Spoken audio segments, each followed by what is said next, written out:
Ingat saat kamu masih kecil, satu musim liburan terasa seperti petualangan yang tak berujung. Perjalanan mobil selama 1 jam terasa seperti seumur hidup. Menunggu hari ulang tahun terasa seperti menunggu selamanya. Sekarang, semuanya berbeda. Kamu berkedip, dan 1 bulan sudah lewat. Kamu baru saja merayakan tahun baru, dan tiba-tiba sudah akhir tahun lagi.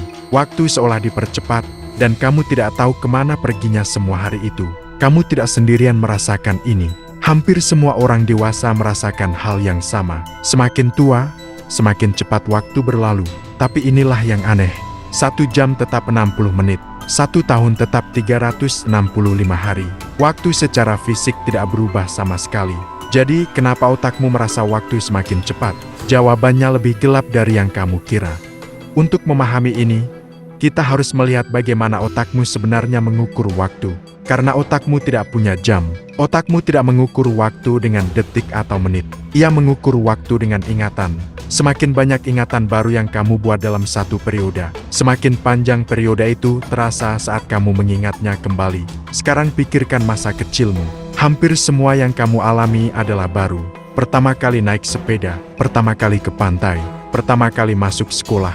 Otakmu membanjiri dengan ingatan baru setiap hari. Jadi waktu itu terasa sangat panjang dan kaya. Sekarang pikirkan kehidupan dewasamu. Kamu bangun, pergi kerja lewat jalan yang sama, melakukan tugas yang sama, pulang, tidur.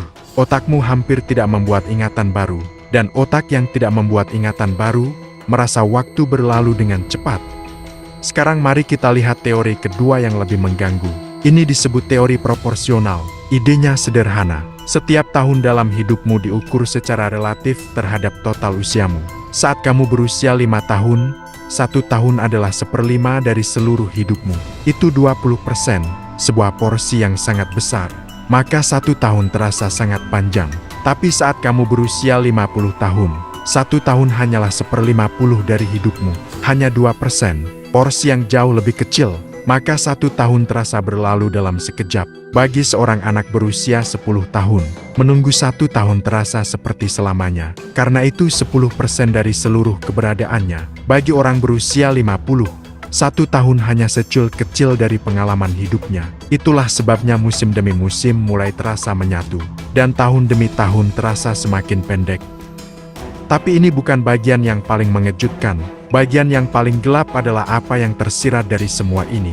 Jika waktu terasa semakin cepat karena rutinitas dan kurangnya ingatan baru, maka ada kesimpulan yang menakutkan. Sebagian besar hidupmu mungkin sedang menghilang tanpa jejak. Pikirkan ini, jika kamu menjalani hari yang sama berulang kali, otakmu menggabungkan semua hari itu menjadi satu ingatan kabur. Berbulan-bulan hidupmu bisa menyusut menjadi satu kenangan samar. Seolah waktu itu tidak pernah benar-benar kamu jalani. Ini berarti banyak orang secara harfiah tidur sepanjang hidup mereka. Bukan tidur secara fisik, tapi hidup dalam mode autopilot, di mana hari demi hari mengalir tanpa satu momen pun yang benar-benar menonjol dan diingat. Dan pada akhirnya, saat mereka menoleh ke belakang, mereka bertanya dengan ngeri, "Kemana perginya seluruh hidupku?" Sekarang lihat bagaimana ini bekerja dalam hidupmu saat ini juga. Perhatikan pola yang mungkin belum pernah kamu sadari. Kenapa liburan pertama di tempat baru terasa panjang dan penuh? Tapi hari-hari di kantor menyatu jadi kabur. Karena tempat baru memaksa otakmu membuat ingatan baru.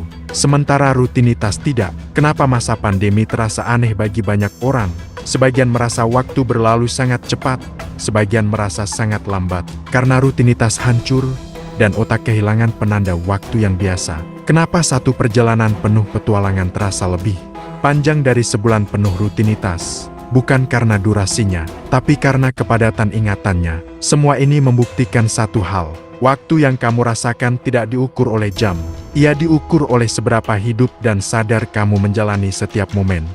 Jadi bagaimana cara memperlambat waktu? Kabar baiknya, kamu benar-benar bisa melakukannya. Pertama, ciptakan pengalaman baru secara sengaja. Ambil rute berbeda ke kantor.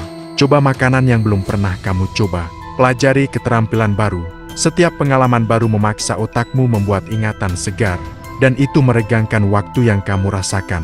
Kedua, hadir sepenuhnya di momen ini. Sebagian besar hari terasa hilang karena kamu menjalaninya dengan autopilot.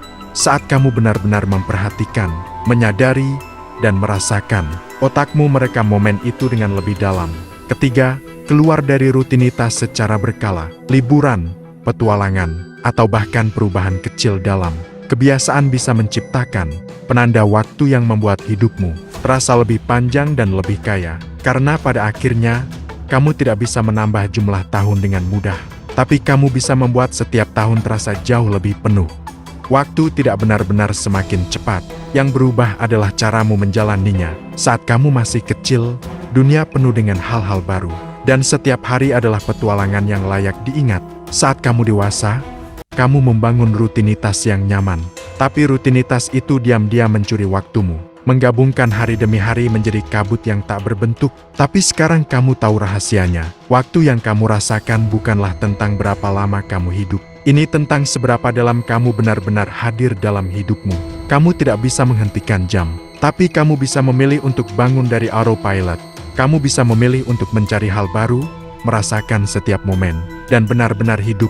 Bukan sekadar ada, karena hidup yang panjang bukanlah hidup dengan banyak tahun, melainkan hidup dengan banyak momen yang benar-benar kamu rasakan dan ingat. Kalau video ini menyadarkanmu, itu bukan kebetulan.